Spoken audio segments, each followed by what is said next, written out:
கர்த்தருடைய பரிசுத்த நாமத்துக்கு மகிமை உண்டாதாக. கிறிஸ்துவுக்குள் பிரியமானவர்களே, வாழ்க்கையில் எல்லோரும் கேட்கும் ஒரு பொதுவான கேள்வி இதுதான்: மற்றவர்கள் எல்லோரும் நன்றாக இருக்கிறார்களே, தேவன் எப்போது என்னை ஆசீர்வதிப்பார்? என் ஆசீர்வாதத்தின் காலம் எப்போது வரும்? உங்களுக்கும் இந்த கேள்வி இருக்கிறதா? அப்படியானால் இந்த காணொளி உங்களுக்கானதுதான். ஆமென். கிறிஸ்துவுக்குள் பிரியமானவர்களே, இன்றைய வேத தியான பகுதிக்காக வாசித்து தெரிந்து கொள்ளப்பட்ட வேத வசனம் ஆதியாகமம் 24ஆம் அதிகாரம் 1ஆம் வசனத்தின் மூலமாக தேவன் நம்மை எப்போது ஆசீர்வதிப்பார் என்ற ரகசியத்தை நாம் தியானிக்க போகிறோம். ஆமென். ஹல்லேலூயா. ஆதியாகமம் 24ஆம் அதிகாரம் 1ஆம் வசனம் வாசிப்போம். ஆபிரகாம் வயது சென்று முதிர்ந்தவனானான். கர்த்தர் ஆபிரகாமை சகல காரியங்களிலும் ஆசீர்வதித்து வந்தார். ஆமென். ஹல்லேலூயா. கிறிஸ்துவுக்குள் பிரியமானவர்களே, ஆபிரகாமின் வாழ்க்கையை அடிப்படையாக கொண்டு தேவன் நம்மை ஆசீர்வதிக்கிறார் என்பது குறித்து இந்த வசனத்தில் 3 முக்கியமான உண்மைகளை நாம் கற்றுக்கொள்ளலாம். முதலாவதாக, நீங்கள் விசுவாசத்தோடு பொறுமையாக காத்திருக்கும் போது, ஆமென், தேவன் ஆபிரகாமுக்கு ஒரு பெரிய ஆசீர்வாதத்தை, அதாவது சந்ததியை ஒரு வாக்குறுதி அளித்தார். இருப்பினும் அது உடனடியாக நிகழவில்லை.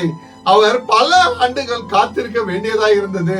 தேவன் நமக்கு ஒரு வாக்குறுதி அளித்தால் அதை நிறைவேற்றுவதில் அவர் உண்மை உள்ளவராக இருக்கிறார்.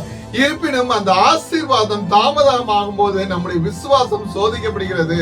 சோர்வடையாமல் விசுவாசத்தின் உறுதியோடு காத்திருக்கும் போது தேவன் உங்களை ஆசீர்வதிக்க தொடங்குவார். ஆமென். இரண்டாவதாக, நீங்கள் சகல காரியங்களிலும் தேவனுக்கு கீழ்ப்படியும் போது, ஆபிரகாம் தன் சொந்த தேசத்தையும் மக்களையும் விட்டுவிட்டு தேவன் தனக்கு காண்பித்த தேசத்தை நோக்கி புறப்பட்டார். அவர் முழுமையாக தேவனுக்கு கீழ்ப்படிந்தார். எனக்கு பிரியமானவர்களே, பகுதி அளவிலான கீழ்ப்படிதல் முழுமையான ஆசீர்வாதத்தை தராது. மாறாக குடும்பம், வேலை அல்லது தனிப்பட்ட வாழ்க்கையின் எல்லா காரியங்களிலும் தேவனுடைய வார்த்தைக்கு முன்னுரிமை அளித்து அதற்கு கீழ்ப்படியும் போது வேதாகமம் கூறுகிறது போலவே கர்த்தர் உங்களை சகல காரியங்களிலும் ஆசீர்வதிப்பார். ஆமென்.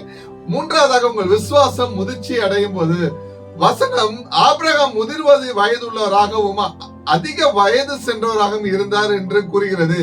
இது வெறும் உடல் ரீதியான முதுமை மட்டுமல்ல, மாறாக அவரது விசுவாசத்தின் முயற்சியும் ஈசாக்கை பலியிட ஒப்பு கொடுக்க துணிந்த அந்த விசுவாசத்தையும் குறிக்கிறது. ஆமென். சில சமயங்களில் அந்த ஆசீர்வாதங்களை கையாளும் அளவுக்கு நாம் முதிர்ச்சி அடையும் வரை தேவன் காத்திருக்கிறார். ஒரு சிறு குழந்தையிடம் காரின் சாவியை கொடுப்பது எவ்வளவு ஆபத்தானதோ, அதே போல தேவையான ஆன்மீக முதிர்ச்சி நாம் அடையும் போதுதான் தேவன் ஒரு பெரிய ஆசீர்வாதத்தை நம் கைகளில் தருகிறார். ஆமென். பிரியமானவர்களே, இன்றைக்கு உங்கள் சூழ்நிலை எதுவாக வேண்டுமானாலும் இருக்கலாம். வேலை இழப்பு, குடும்பத்தில் பிரச்சனை அல்லது எதிர்காலம் குறித்த பயம் என எதுவாக இருக்கலாம். ஆயினும் ஆபிரகாமை ஆசீர்வதித்த தேவன் நேற்றும் இன்றும் என்றென்றைக்கும் மாறாதவராகவே இருக்கிறார். ஆமென். ஹல்லேலூயா.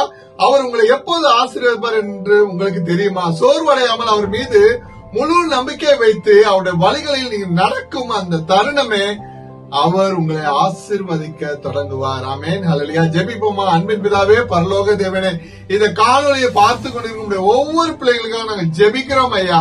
ஆபிரகாம் நீர் எல்லாவற்றிலும் ஆசீர்வதித்தது போல இவர்களின் குடும்பம், இவர்களின் வேலை மற்றும் இவர்கள் ஆரோக்கியம் ஆகியவற்றையும் ஆசீர்வதிப்பீராக.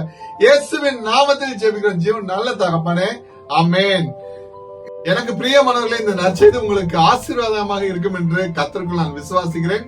லைக் பண்ணுங்க, மத்தவங்களுக்கு ஷேர் பண்ணுங்க.